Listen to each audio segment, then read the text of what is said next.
Assalamualaikum warahmatullahi wabarakatuh. Alhamdulillah, assalatu wassalamu ala rasulillah Sayyidina Muhammadin wa ala alihi washabihi wa mawalah. Amma ba'du. Selamat siang Bapak Ibu sekalian yang terhormat, Prof Didi dan seluruh staf di CARE, Profesor Rizal Sarif dan Profesor Parulian Hutagaul, juga Profesor Dahlia yang berkenan hadir pada kesempatan kali ini. Juga hadirin sekalian yang tidak bisa saya sebutkan satu persatu. Ini satu kehormatan saya bisa melaporkan. Sebetulnya saya ini statusnya melaporkan, Prof. Didi ya. Karena perlu mendapatkan masukan dari riset selama beberapa waktu terakhir, khususnya di Aceh. Apa yang ingin saya sampaikan nanti tidak akan langsung fokus ke Aceh, tetapi sesuai dengan topiknya, yaitu menimbang faktor SDA dalam dinamika konflik dan perdamaian. Saya akan mencoba sharing mengenai bagaimana kalau kita melihat SDA itu sebagai faktor penting di dalam siklus konflik dan perdamaian. Jadi dia bukan hanya sesuatu yang sifatnya embel-embel, katakanlah begitu, tapi dia menjadi bagian kunci ya di dalam dinamika konflik dan perdamaian itu sendiri. Lalu nanti beberapa slide terakhir sedikit menyinggung Aceh. Sekarang namanya bukan lagi Nangro Aceh Darussalam, karena sesuai dengan undang-undang UPA juga namanya, Undang-Undang Pemerintahan Aceh, itu diberi kewenangan untuk menyebut nama provinsinya sendiri, dan sesuai dengan konun yang mereka kemudian tetapkan, menyebut provinsi Aceh. Nah, baik Bapak Ibu sekalian, saya akan sharing beberapa literatur terlebih dahulu ketika kita memperhitungkan sumber daya alam itu sebagai faktor di dalam dinamika konflik. Lalu nanti saya akan menyampaikan bagaimana SDA sebagai faktor dalam proses perdamaian, dan baru setelah itu nanti masuk ke Aceh. Kalau kita bicara mengenai kaitan antara sumber daya alam, kemudian konflik dan human insecurity, itu biasanya di dalam literatur itu ada dua aspek kalau menyangkut sumber daya alam, baik kelangkaan atau kemerosotan sumber daya alamnya, dan itu bisa menimbulkan konflik dan human insecurity, atau justru kelimpahannya ya. Jadi dua hal itu sama-sama bisa menimbulkan konflik, dan karakter konfliknya juga kemudian berbeda, karena yang di satu sisi itu kaitannya dengan kondisi kelangkaan atau kondisi ketika sumber daya yang melimpah itu kemudian mengalami kemerosotan, sementara yang di sisi yang lain itu justru kelimpahan sumber daya alam itu. Nah, kelimpahan itu sering kemudian di dalam literatur disebut sebagai kutukan sumber daya alam, karena justru mendapatkan kekayaan sumber daya alam, tetapi justru disitulah terjadi kemiskinan, terjadi konflik, dan seterusnya. Dua hal itu bisa sama-sama bisa menimbulkan konflik, dan pada akhirnya dia akan menimbulkan human insecurity. Saya akan mulai dari resource depletion atau scarcity. Salah satu publikasi yang di era 90-an itu sangat menggemparkan, dan buku ini kemudian dari Kaplan ya, The Coming Anarchy, ini kemudian disejajarkan dengan dua buku yang lain, yaitu Clash of Civilization dan Fukuyama The End of History itu ya. Jadi salah satu dari tiga itu adalah buku ini, dan buku ini memberi nujuman bahwa seiring dengan overpopulasi dan kemudian sumber daya alam makin menipis, itu di masa depan akan terjadi anarki ya. Nah, tulisan pertama tahun 94 sebetulnya, tapi kemudian dikembangkan lebih lanjut. Buku ini kemudian terbit tahun 2000. Teoritisasi lebih lanjut ketika kelangkaan sumber daya alam itu dipertimbangkan sebagai variabel di dalam menentukan konflik, kemudian ditulis oleh Homer Dixon ini di dalam buku Environment, Scarcity and Violence itu tahun 2001. Ya, ini ada model-model ekonomi yang saya sendiri juga tidak bisa mengikuti dengan baik. Nih Prof. Farulian yang nanti lebih bisa menjelaskan mungkin ya. Tapi intinya argumennya begitu ya. Jadi scarcity kemudian ujungnya kemudian menimbulkan konflik. Nanti ada model yang akan saya sampaikan. Ini sekedar ilustrasi saja di Darfur, Sudan Selatan, sekarang sudah merdeka ya, menjadi negara sendiri. Jadi itu satu ilustrasi ketika curah hujan itu, ini dihitung dari dekade 50-an sampai 90-an. Curah hujannya sangat sedikit, justru disitulah insiden konflik itu sangat tinggi gitu ya. Jadi yang merah ini adalah insiden konfliknya 0 sampai 200. Kemudian yang di atas yang kuning itu adalah curah hujannya. Nah, ini kita lihat pada kurun 70-an sampai 80, pertengahan 80-an ini terus merosot, dan pada saat yang sama kita melihat laju peningkatan konflik yang juga tinggi gitu ya. Jadi ini sekedar ilustrasi untuk menunjukkan kaitan antara kelangkaan sumber daya alam, dalam hal ini di daerah gurun adalah air, itu kemudian memicu kompetisi dan pada akhirnya terjadi konflik. Tapi tentu modelnya tidak selinier itu, sehingga Homer Dixon ini kemudian mengembangkan model yang cukup kompleks semacam ini. Jadi dia menyebut kelangkaan sumber daya alam itu bisa diciptakan oleh sisi supply-nya. Supply-nya memang terbatas, misalnya curah hujannya makin tipis, itu makin sedikit, atau demand-nya makin meningkat gitu ya. Apalagi kalau situasinya open access, jadi itu di luar kemampuan alam untuk itu memenuhinya. Lalu kemudian juga ada structural scarcity. Jadi sebetulnya sumber daya alamnya tersedia banyak, tapi soal distribusi, soal ketidakadilan itu menimbulkan itu. Jadi ini satu blok di dalam model itu yang menjelaskan mengenai penyebab kelangkaan. Dan kemudian itu menimbulkan dampak sosial, migrasi, bahkan juga pengusiran ketika terjadi kompetisi, lalu kemudian sebagian orang diusir gitu ya, supaya tidak ini. Misalnya di Australia yang ditembakin setelah pasca kebakaran hutan kan onta ya, karena onta bersaing dengan manusia untuk mengkonsumsi air. Nah, tapi kalau di Darfur itu sesama klan atau sesama di antara etnis menurut saya gitu ya. Dan kemudian itu juga menimbulkan pelemahan institusi, jadi negaranya kemudian juga melemah dan segala macam, dan akhirnya ini menimbulkan konflik. Baik konflik itu terkait dengan antar kelompok identitas, antar suku, antar agama, atau juga menimbulkan siklus kudeta, atau juga menimbulkan insurgensi, jadi pemberontakan ya, separatisme dan segala macam. Jadi ini model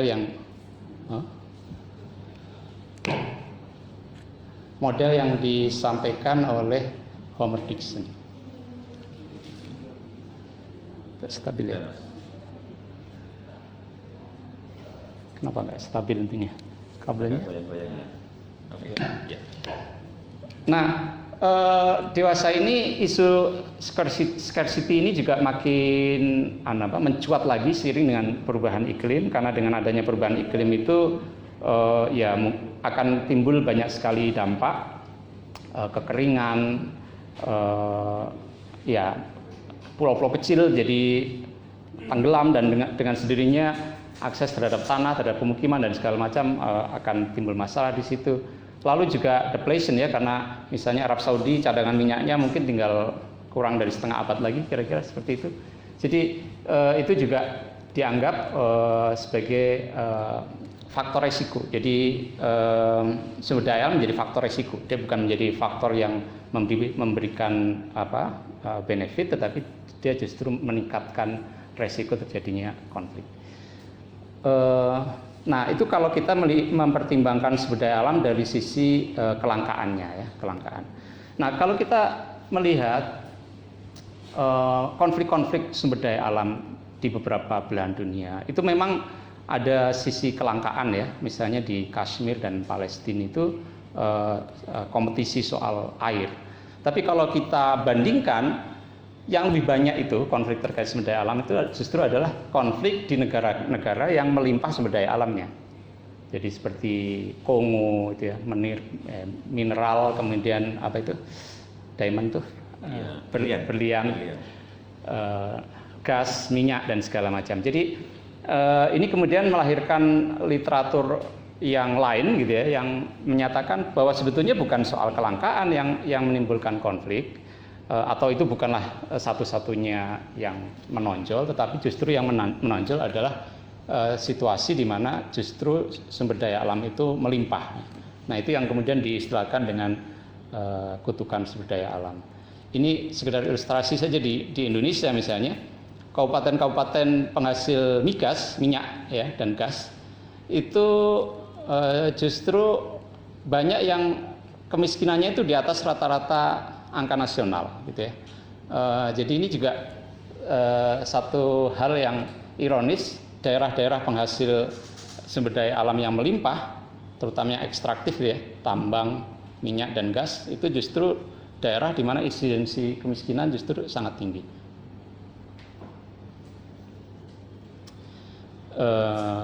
Ini kita juga melihat misalnya kasus di sektor tambang, itu menimbulkan bencana ekologis. Lubang tambang tidak ditutup dan kemudian banyak sekali korban tenggelam, anak tenggelam di situ ya. Misalnya di Kalimantan Timur saja 1.735 orang ya yang tercatat. Dan itu juga menunjukkan bagaimana faktor sumber daya alam ini sangat terkait erat dengan politik ya. Jadi di sini kita melihat misalnya ya yang ramai waktu itu, waktu Pilpres kemarin, bagaimana dua kubu itu juga sama-sama sebetulnya disokong oleh para pengusaha besar di bidang tambang, dan itu sebabnya Tempo membuat satu investigasi jurnalistik bagaimana Omnibus Law yang mau digadang-gadang oleh Presiden itu sebetulnya juga memberi karpet merah untuk pengusaha tambang misalnya. Jadi ini soal weakened institution ya, institusi-institusi negara yang kemudian mengalami pelemahan di tengah jeratan seperti itu. Ya kita bisa diskusi soal ini, tetapi ini sekedar ilustrasi saja. Nah, kemudian kalau bicara mengenai kelimpahan sumber daya alam sebagai faktor konflik, itu ada dua hal yang mesti diperhatikan. Pertama adalah karakteristik sumber daya alamnya yang bulatan kiri atas itu. Jadi kalau sumber daya alamnya itu bisa diambil dengan mudah, ya misalnya diamond di Afrika itu kan dengan dapat berlian sedikit saja tanpa menggunakan teknologi yang canggih, orang bisa kaya raya gitu ya. Itu akan sangat berbeda karakter konfliknya dengan jenis sumber daya alam yang membutuhkan teknologi tinggi untuk mengambilnya, misalnya migas. Atau tambang dalam derajat tambang batubara dalam derajat yang lebih rendah, teknologinya nggak terlalu tinggi tapi toh tetap tidak bisa diakses oleh rakyat kebanyakan sebetulnya ya, karena butuh alat berat dan segala macam. Nah, literatur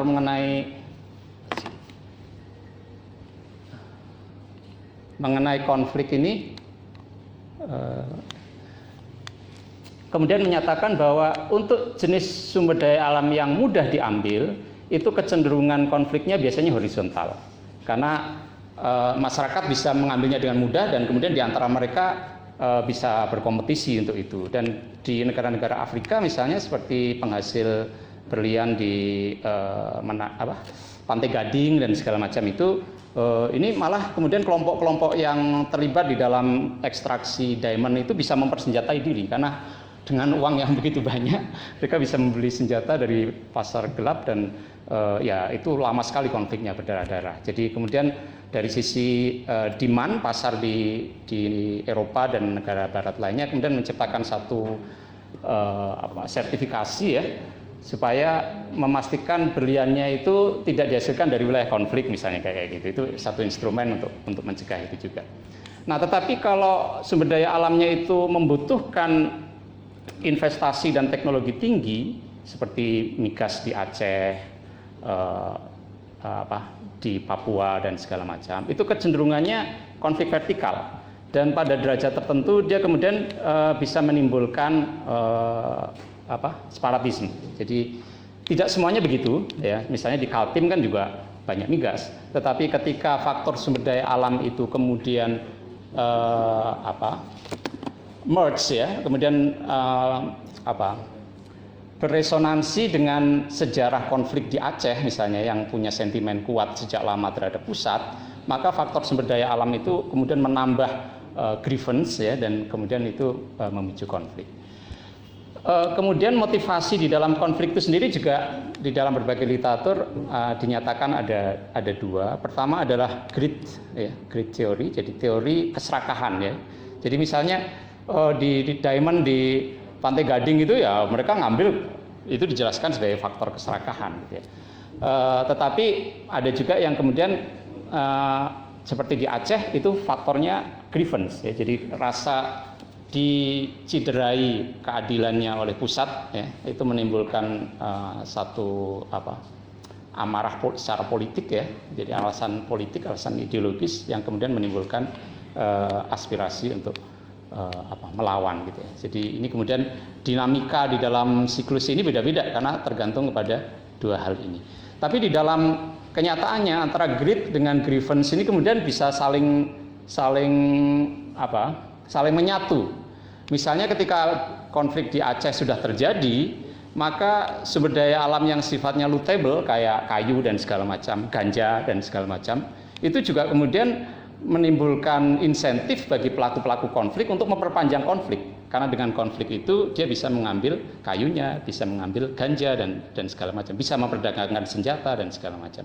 Jadi ada beberapa literatur juga mengenai konflik di Aceh di mana ditunjukkan kepentingan militer untuk memperpanjang konflik, kepentingan GAM juga untuk memperpanjang konflik. Itu ketika greed dan grievance ini kemudian saling terkait satu sama lain.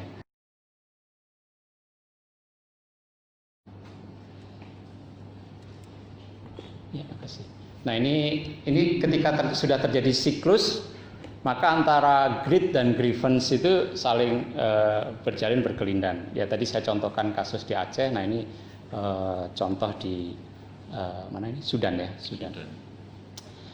Nah Bapak Ibu sekalian, tadi saya menyampaikan bahwa sumber daya alam itu bisa menjadi faktor resiko, tetapi dia juga bisa menjadi faktor satu peluang di mana konflik itu dicari pemecahannya dan kemudian perdamaian itu diciptakan dan selanjutnya pembangunan yang sensitif konflik itu dijalankan ya. Jadi itu kurang lebih seperti itu.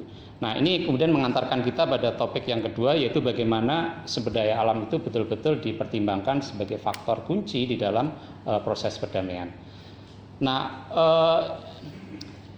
PBB sendiri melalui UNEP ya, United Nations Environment Program, itu sudah mengembangkan banyak sekali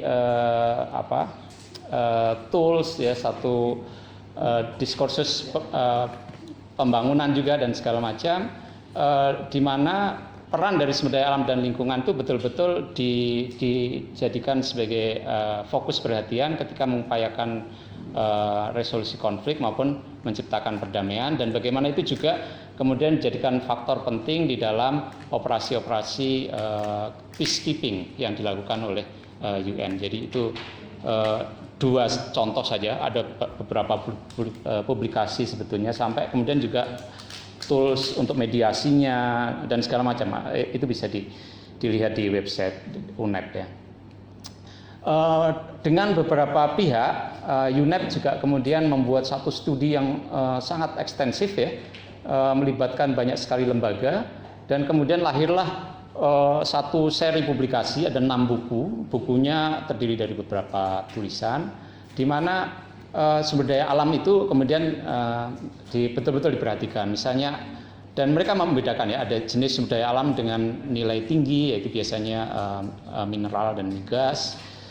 Lalu kemudian ketika terjadi konflik itu biasanya sumber daya alam juga terdampak. Jadi lingkungan menjadi terdampak. Misalnya ketika terjadi konflik di Kuwait atau di Irak, itu ladang-ladang gas kan dibakar ya. Jadi lingkungan tercemar. Di Aceh misalnya hutan dibakar untuk geliaran GAM yang diduga bersarang di situ kemudian bisa terbakar kalau mungkin gitu, atau mereka lari dari situ gitu, dan itu dampaknya jangka panjang karena kemudian lokasi itu di dataran tinggi Gayo itu beberapa lokasi kemudian setelah konflik jadi tidak bisa pulih lagi, jadi alang-alang karena dulunya pernah dibakar gitu ya. Nah, buku kedua ini membicarakan ketika jadi selain sebagai faktor resiko, sumber daya alam dan lingkungan itu juga menjadi faktor yang terdampak. Nah, ini yang buku kedua ini bagaimana sumber daya alam sebagai sesuatu yang terdampak oleh konflik itu diselesaikan melalui proses peace building. Lalu kemudian ada tanah, land and post conflict peace building, lalu kemudian ada water, lalu juga bagaimana livelihood yang terkait dengan sumber daya alam itu ditata di dalam konteks pasca konflik ya, itu juga begitu, dan juga soal governance ini. Jadi ini ada buku-buku yang saya kira menarik juga mungkin bagi CARE juga untuk bisa melihatnya itu. Inisiatif yang lain misalnya dari Natural Resource Governance Institute, mereka mengembangkan satu indeks governance tata kelola supaya soal sumber daya alam itu tidak menjadi konflik tapi justru menimbulkan human security ya, menjadi sumber pembangunan dan segala macam.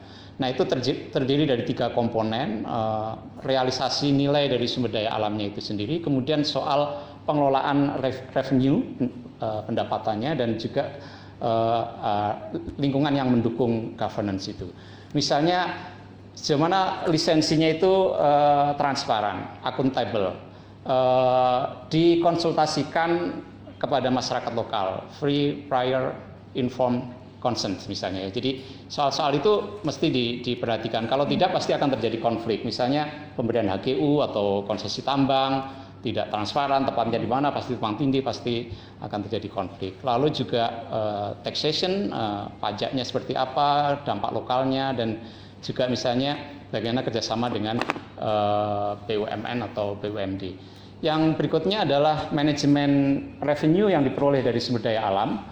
Ini menjadi isu yang krusial juga di Indonesia, dan dulu pernah menjadi sebab kenapa Aceh bergolak karena merasa tempatnya diambil sumber daya alamnya, tetapi dulu kan pembagian revenue itu ditentukan oleh jumlah populasi di daerah ya pada masa Orde Baru. Kalau penduduknya sedikit ya dapat kucuran baliknya sedikit ya, dan itu menimbulkan konflik. Nah, kemudian setelah konflik 2005 ada MOU Helsinki, dan kemudian ada bagi hasil yang lebih adil bagi mereka dikasih kewenangan yang lebih besar dan segala macam. Nah, itu dari sisi nasionalnya, tetapi juga isu berbagi revenue di subnasional di level provinsi ini juga penting. Karena hasil riset saya misalnya menunjukkan bahwa pasca konflik justru ketegangan terjadi di antara kabupaten-kabupaten beretnis Aceh dengan kabupaten di dataran tinggi ya, Gayo, Alas dan segala macam. Itu karena antara lain isunya adalah bagaimana pembagian alokasi dana dari pusat, dana bagi migas dan segala macam yang cukup melimpah itu kemudian di-share di antara kabupaten-kabupaten itu. Jadi isunya bukan hanya antara nasional dengan provinsi, tetapi juga subnasional itu sendiri bagaimana gitu. Lalu bagaimana kedaulatan, kemandirian lah ya di dalam pengelolaan dana itu. Misalnya sampai sekarang meskipun MOU Helsinki itu memberikan janji-janji bahwa Aceh mendapatkan kewenangan di sektor migas, sektor hutan, tanah dan segala macam, tapi turunan-turunan dari MOU itu yang kemudian menjadi undang-undang pemerintahan Aceh itu kan harus ada PP, harus ada perpres dan segala macam, itu kan masih alot sekali. Misalnya soal kewenangan di bidang pertanahan baru keluar berapa tahun lalu oleh Presiden Jokowi, jadi jauh setelah MOU tahun 2005 misalnya. Jadi soal itu juga penting.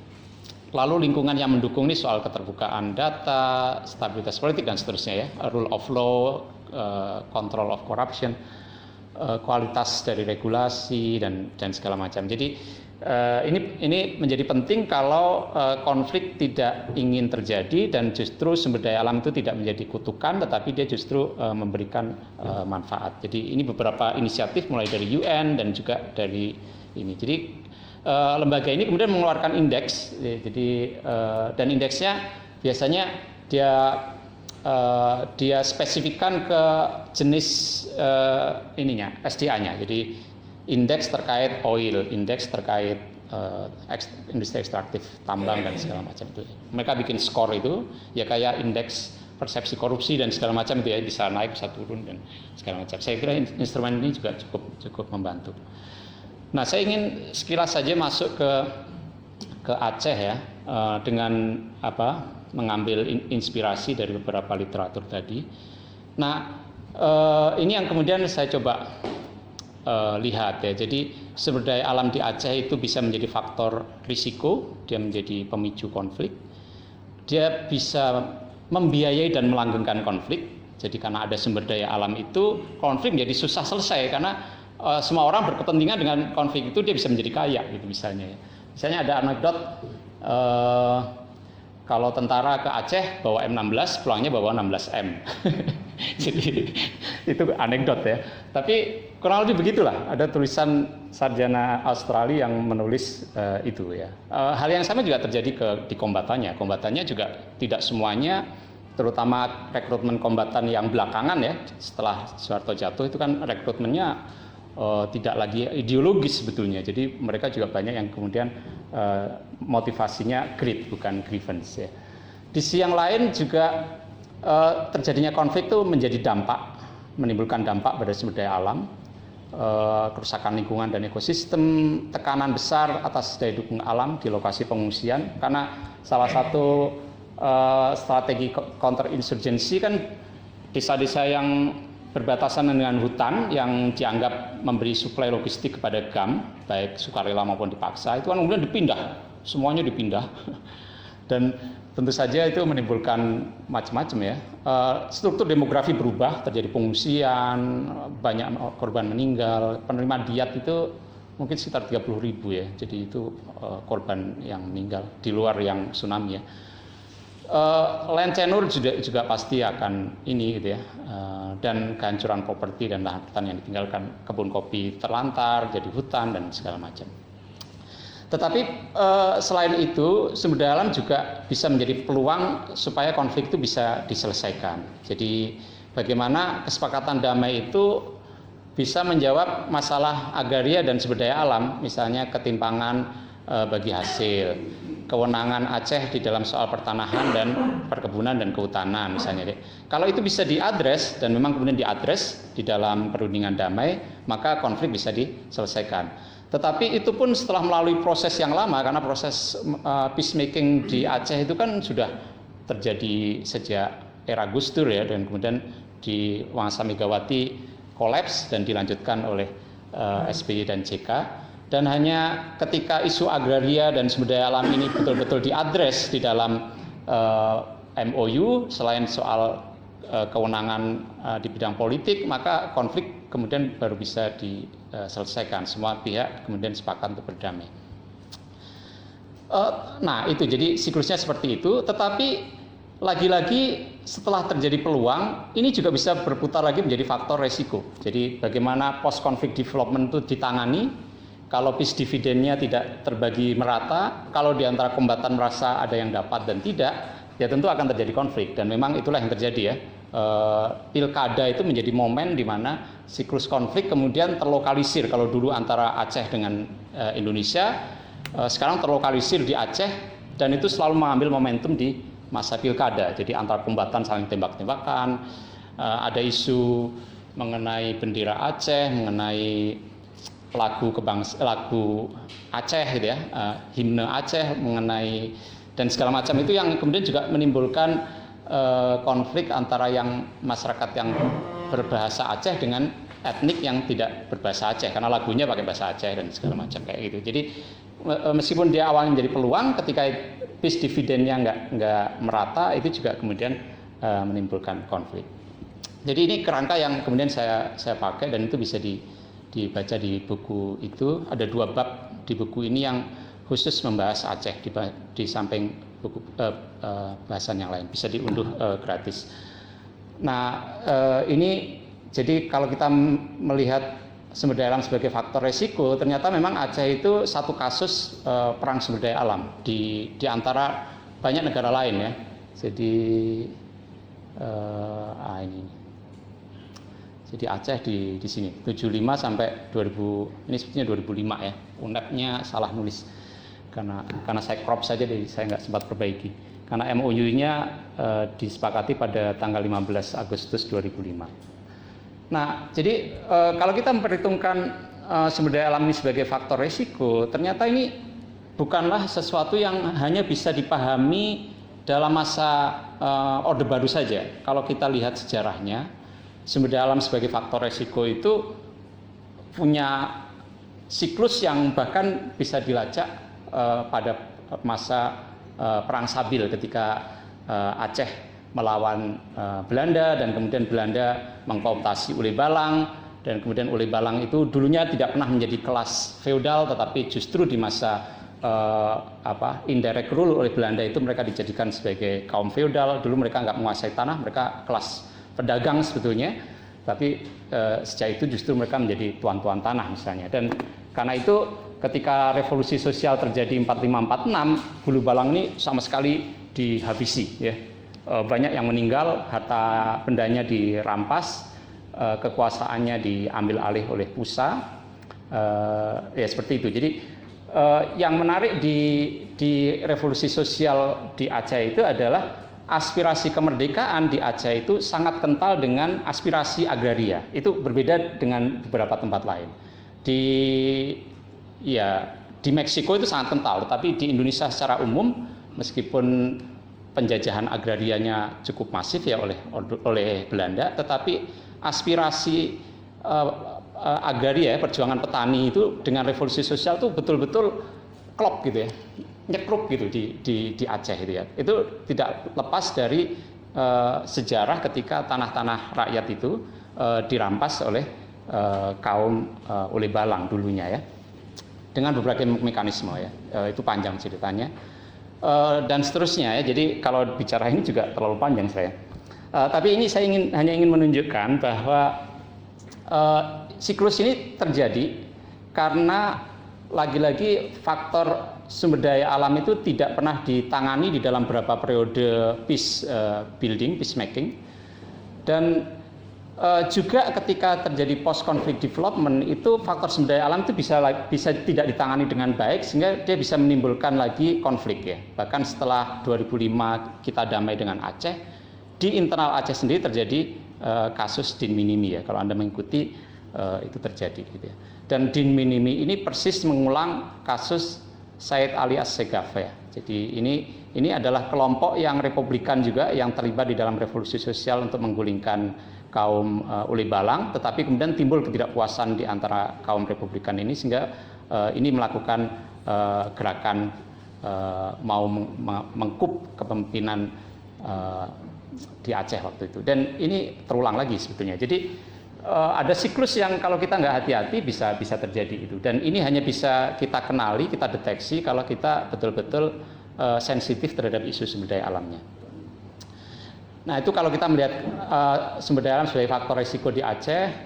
Kalau kita lihat sumber daya alam sebagai faktor yang terdampak oleh konflik, ini juga kita bisa lihat. Saya tidak bisa berpanjang lebar di sini, tetapi ini hanyalah ilustrasi yang riset saya di wilayah yang di dalam klasifikasi GAM disebut wilayah Linge. Sekarang ini menjadi Kabupaten Bener Meriah dan Aceh Tengah, suku Gayo. Jadi saya melihat di wilayah Gayo yang bukan Aceh, tetapi lokasi saya adalah berbatasan dengan wilayah yang berbahasa Aceh. Jadi itu menjadikan wilayah itu sangat contested selama era konflik dan dampaknya secara agraria juga luar biasa. Tidak ada waktu untuk membahas itu. 2 slide lagi. Nah, kemudian ketika sumber daya alam dijadikan sebagai faktor penting di dalam peacemaking, nah ini prosesnya. Jadi tahun 2001 sampai 2005 upaya menciptakan perdamaian itu awalnya dengan dengan mencoba mengkooptasi kombatan. Jadi kombatannya itu diiming-imingi kebun. Jadi misalnya kebun PTPN 1 yang ada di Aceh itu akan diserahkan kepada komandan GAM asalkan mereka mau menyerah gitu ya. Begitu ya. Jadi faktor sumber daya alam itu diperhitungkan tetapi hanya sebagai inducement ya. Jadi untuk membujuk, bukan mengadres isu ketidakadilannya gitu ya. Jadi seperti itu, dan itu sebabnya kenapa kemudian di dalam proses itu tidak selesai konfliknya, karena pendekatan pemerintah hanya semacam itu gitu ya. Nah, barulah pada tahun 2005 peace agreement akhirnya tercapai, karena kemudian persoalan-persoalan yang sangat genting soal sharing, berbagi manfaat dari kesejahteraan dari sumber daya alam itu dibicarakan. Kemudian bagi hasil migas, kewenangan dilepas pantai, kewenangan untuk pelabuhan bebas di Sabang dan di wilayah Aceh Tenggara, Aceh Utara dan segala macam itu dibicarakan. Lalu ada janji penyediaan lahan pertanian untuk kombatan dan korban konflik, ada kompensasi, jadi ada restitusi ya untuk harta benda yang rusak atau hilang selama konflik, banyak rumah dibakar dan segala macam. Jadi itu yang kemudian memudahkan peace agreement itu tercapai, dan juga karena ada konsesi yang sangat penting, yaitu diberikannya kewenangan Aceh mempunyai partai lokal, partai politik lokal. Tetapi ketika masuk ke dalam proses post konflik ya, ke dalam proses peace building, jadi ada transisi ke kondisi normal, ternyata janji tanah pertanian kepada kombatan dan korban konflik itu tidak berjalan baik ya. Ada banyak sekali masalah.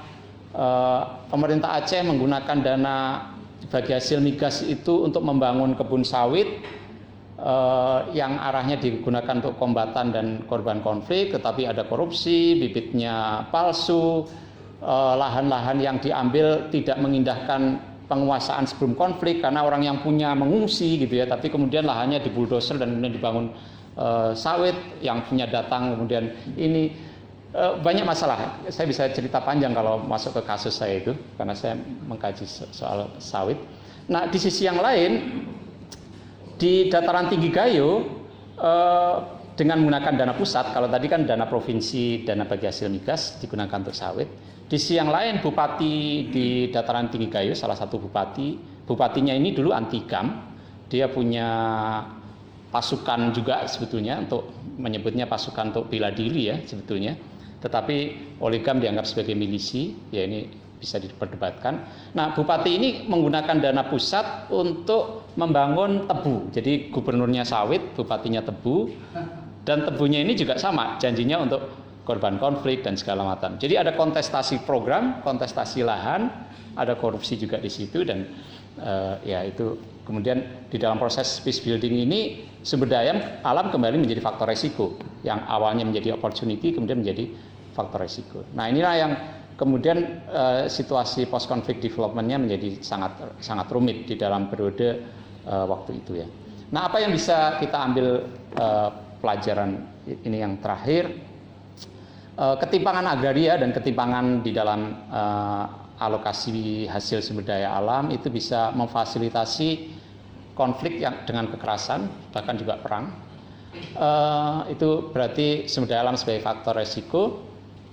Kemudian ya dinamika konflik dan ilegalitas yang pasti banyak sekali terjadi dan tidak terhindarkan dalam situasi konflik itu dapat menyebabkan ketimpangan agraria yang lebih lanjut, ada pengusiran, ada pengambil alihan tanah, macam-macam ya, transmigran ditembakin, suruh pergi, lahan-lahannya diambil gitu ya, macam-macam.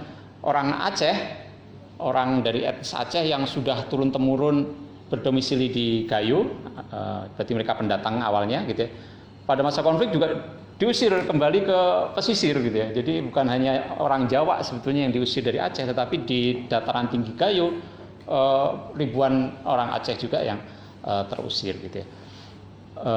Lalu kalau masalah ketimpangan agraria dan ketimpangan bagi hasil sumber daya alam, kewenangan sumber daya alam itu bisa diatasi di dalam peace building, maka dia akan memperkuat proses perdamaian dan konsolidasi perdamaian. Itu berarti dia menjadi opportunity. Tetapi sayangnya setelah proses perdamaian tercapai di Aceh, janji yang tidak terpenuhi, profitable peace ya, jadi bagaimana peace dividend itu dijadikan sebagai ajang untuk memperoleh profit ya, korupsi dan segala macam. pendekatan kompensasi dan sekuritisasi, ya. Maksud saya dengan sekuritisasi ini program itu didesain bukan dalam rangka untuk mengadres ketimpangan, tetapi didesain di dalam pertimbangan-pertimbangan keamanan menurut versi masing-masing. Jadi kalau menurut satu pihak ya harus kombatannya yang diprioritaskan. Pihak yang lain bilang, loh kombatan GAM sudah banyak dapat dana dari pemerintah, tetapi milisi anti GAM tidak mendapat apa-apa. Jadi disekuritisasi seperti itu. Jadi itu semuanya kemudian menimbulkan faktor resiko baru, dan itulah yang terjadi di lokasi riset saya. Jadi siklusnya bisa kembali terjadi. Nah, dengan memperhatikan itu semua, saya kira kemudian penting untuk kita mengenali sumber daya alam itu punya dimensi yang sangat beragam kalau kita kaitkan dengan dinamika konflik dan perdamaian, dan ketika kita ingin terjun ke itu juga kita harus memahami bahwa ada siklus yang juga mesti kita antisipasi. Kalau tidak dia bisa balik lagi menjadi faktor risiko. Saya kira itu sebagai pengantar ya. Terima kasih.